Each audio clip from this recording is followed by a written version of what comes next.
Hello बच्चों। तो चलिए इस प्रश्न को पढ़ते हैं। वर्ग का एक विकर्ण रेखा 8x माइनस 15y बराबर 0 के संगत तथा शीर्ष 1,2 है। इस शीर्ष से जाने वाली वर्ग की भुजाओं का समीकरण है।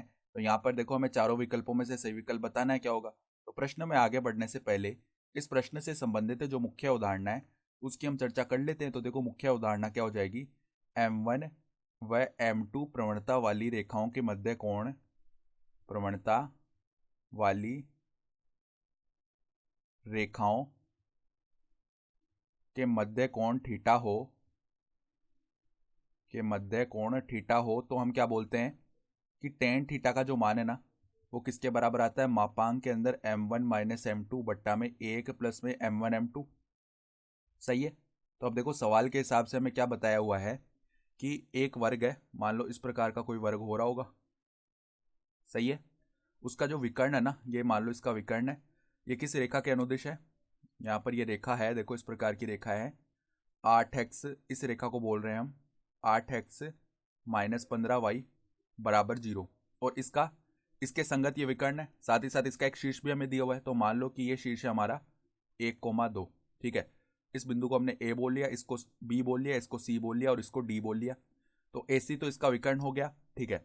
अब जो वर्ग का विकर्ण है ना, ये वर्ग है पूरा, ए बी सी डी वर्ग होगा ना, तो इसका विकर्ण यहाँ पे ये 45 डिग्री बनाएगा और यहाँ पर ये भी 45 डिग्री होगा। सही है। तो यहाँ पर सबसे पहले हम क्या करें, अगर ए सी की प्रवणता लिखे ना तो वो किस प्रकार से लिख सकते हैं हम। यहाँ पर माइनस में एक्स का गुणांक यानी कि 8 है, बट्टा में वाई का गुणांक यानी कि माइनस 15 है। तो यहाँ पर 8/15 आ जाएगी इसकी प्रवणता।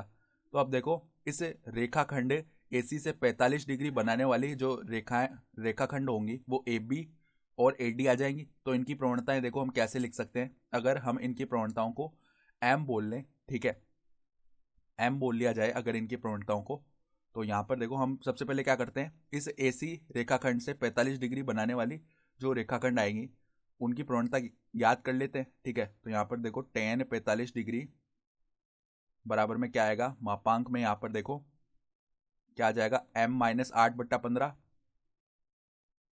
बट्टा में 1 प्लस में 8m/15, ये मान आएगा। तो अब देखो टेन 45 डिग्री का मान 1 होता है, तो 1 बराबर में क्या आ रहा है, मापांक के अंदर m माइनस 8/15 और बट्टा में क्या आ रहा है 1 प्लस में 8m/15। सही है। तो यहाँ पर देखो थोड़ा अगर हम लैसा ले लें तो क्या बन जाएगा हमारे पास में 15m माइनस 8 और बट्टा में हमारे पास में क्या आ जाएगा 15 प्लस में 8m। 15 से तो 15 विभाजित हो गया। अब देखो मापांक हटाएंगे तो उस तरफ प्लस माइनस लग जाएगा, यानी 15m माइनस 8 बट्टा में 15 प्लस 8m बराबर में प्लस माइनस 1 आएगा। तो एक बार तो प्लस का चिन्ह लेते हैं। ठीक है। तो यहाँ से 15m माइनस 8 बराबर में देखो हम प्लस का चिन्ह ले रहे हैं पहले, तो 15 प्लस में 8m आ जाएगा। और एक बार हम क्या करते हैं, यहाँ पर देखो माइनस का चिन्ह लेते हैं, तो 15m माइनस 8 बराबर में यहाँ पर माइनस 15 माइनस 8m ये बनेगा।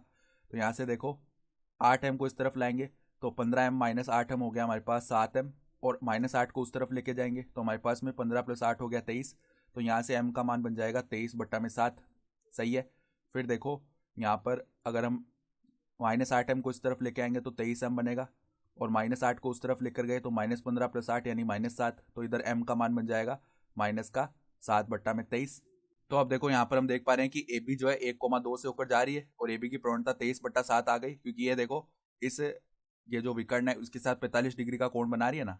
तो यहाँ पर देखो हम क्या बोल सकते हैं कि ए बी का अगर हम समीकरण लिखेंगे ना तो वो क्या आएगा, y माइनस वाई वन, यानी y माइनस में देखो y1 का मान हमारे पास में कितना था, 2 था, बराबर में देखो m यानी कि 23/7 और यहाँ पर x माइनस x1 यानी x माइनस 1 आ जाएगा। तो देखो 7y माइनस में 14 बराबर में 23x माइनस में 23 आएगा। तो सभी पदों को उस तरफ ले जाते हैं, तो 23x minus 7y minus 23 plus में 14 करेंगे। ठीक है। तो माइनस में हमारे पास कितना आ जाएगा, माइनस में आ जाएगा 9 बराबर में 0। एक तो ये समीकरण बन गया। और देखो हम क्या कर सकते हैं, यहाँ पर एडी की जो प्रवणता होगी ना वो बीसी की प्रवणता के बराबर आएगी, क्योंकि ये दोनों समांतर रेखाएं हैं तो इनकी प्रवणताएं बराबर होती हैं। तो पहले हमने क्या बोला था, एडी का समीकरण नहीं, यहाँ से हम बीसी का समीकरण याद कर सकते हैं, क्योंकि बीसी में जो है बी बिंदु आ रहा है जिसका हमें निर्देशांक पता है। ठीक है, 1,2। तो यहाँ से देखो अगर हम बीसी का समीकरण याद करेंगे तो वो क्या आ जाएगा, देखो y माइनस 2 बराबर में यहाँ पर प्रवणता इसकी क्या आ गई, माइनस 7/23, और यहाँ पर क्या आएगा x माइनस 1। तो यहाँ पर देखो क्या बनेगा समीकरण, 23y माइनस में 46 बराबर में -7x प्लस में 7।